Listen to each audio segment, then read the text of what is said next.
সরকারের কাছ থেকে পর্যাপ্ত চিকিৎসা সেবা পাচ্ছেন না বলে আক্ষেপ করছেন জুলাই যোদ্ধারা। তারা বলছেন, চিকিৎসা কার্ড দেখানোর পরেও অনেক ক্ষেত্রে হয়রানির শিকার হচ্ছেন তারা।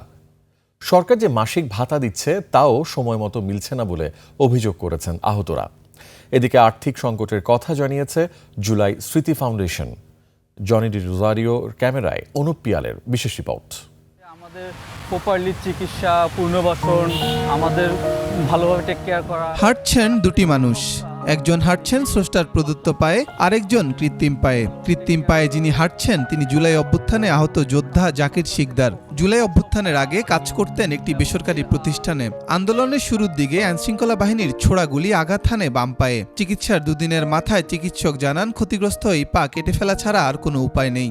এখন হাঁটছেন কৃত্রিম পায়ে। তবে আক্ষেপ করে বলছেন, চিকিৎসা কার্ড দেখানোর পরেও পাচ্ছেন না চিকিৎসা সেবা। কর্মহীন এই যোদ্ধা জানেন না ভবিষ্যতে কিভাবে মেটাবেন তার চিকিৎসা ব্যয়। আমরা জুলাই যোদ্ধা, তা আমাদের যে কোনো প্রবলেম হবে আমরা তো মুক্তিযুদ্ধ মন্ত্রণালয়ে যাব, তো সেইখান থেকেও আমাদের কোনো দায়ভার নেওয়া হয় না। তাহলে আমরা আসলে কার কাছে যাব? আরেক জুলাই যোদ্ধা আশরাফুল ফাহিম পুলিশের ছোড়া স্প্লিন্টারে হারিয়েছেন নিজের এক চোখ।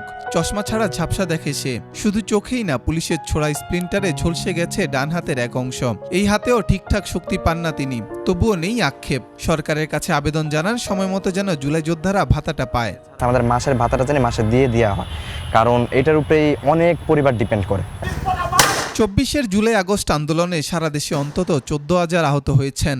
স্বাস্থ্য অধিদপ্তরের ম্যানেজমেন্ট ইনফরমেশন সিস্টেমের MIS মতে আহত 13,811 জন। তবে জুলাই গণঅভ্যুত্থানের শহীদ পরিবার এবং জুলাই যোদ্ধাদের কল্যাণ ও পুনর্বাসন অধ্যাদেশ 2025-এ বলা হয়েছে আহত হয়েছেন 12,887 জন। জুলাই আগস্টের অভ্যুত্থানে শহীদ পরিবার ও আহতদের জন্য জুলাই গণঅভ্যুত্থান অধিদপ্তর কর্তৃক 3টি ক্যাটাগরিতে আর্থিক সহযোগিতা ও পুনর্বাসন সুবিধা প্রদান করছে সরকার।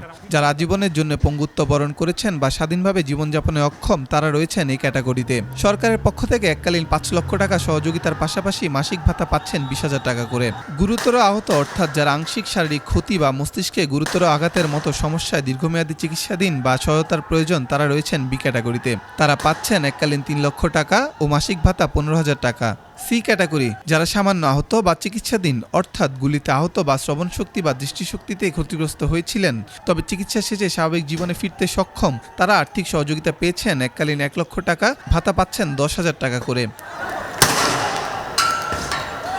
বি ক্যাটাগরির এক আহত যোদ্ধা ইয়াহিয়া আন্দোলনের আগে শিক্ষা জীবনের পাশাপাশি কুমিল্লায় একটি মসজিদে খতিবের দায়িত্ব পালন করতেন। 24 জুলাই আন্দোলনে আইনশৃঙ্খলা বাহিনীর ছোড়া গুলি লাগে হাতে। আহত হন তিনি। সবচেয়ে বেশি যেই সমস্যাটা আমি ফেস করি সেটা হলো আমার স্বপ্নটা, যে আমার স্বপ্ন ছিল আমি ভালো একজন লেখক এবং ভালো একজন টিচার হব। আমি হাত দ্বারা ভালোভাবে লিখতে পারি না। আমার স্বপ্ন ছিল আমি ভালো একজন লেখক এবং ভালো একজন টিচার হব। আমি হাত দ্বারা ভালোভাবে লিখতে পারি না। আর সব কিছু পারার পরেও আমি আমার প্রশ্নগুলো কভার করতে পারি না। এটাই আমার সবচেয়ে বেশি কষ্ট দেয়। এদিকে জুলাই স্মৃতি ফাউন্ডেশন বলছে আর্থিক সংকটে রয়েছেন তারা। এমনকি ফাউন্ডেশনের কর্মীদের বেতন দিতে না পারার কথাও জানায় তারা। শহীদ পরিবার প্রতি 5 লক্ষ টাকা, এই ক্যাটাগরি 4 লাখ টাকা, বি 3 লাখ, সি 2 লাখ, এভাবে করে যখন টোটাল এই 16,000 মানুষকে আপনি গুণ দিবেন তখন এটার প্রয়োজন হয় 365 কোটি টাকা। সেটার এগেইনস্টে অন্তর্বর্তী সরকার প্রধান ডক্টর মোহাম্মদ ইউনূস দিয়েছিলেন 100 কোটি টাকা প্রথমে। সেই 100 কোটি টাকাই শেষ। জুলাই আহতদের অভিযোগের ভিত্তিতে সরকার কি ভাবছে এমন প্রশ্নের উত্তর খুঁজতে চেষ্টা করে 21 টেলিভিশন, কিন্তু এই বিষয়ে মন্ত্রণালয়ের দায়িত্বশীল কেউ ক্যামেরার সামনে কথা বলতে রাজি হয়নি।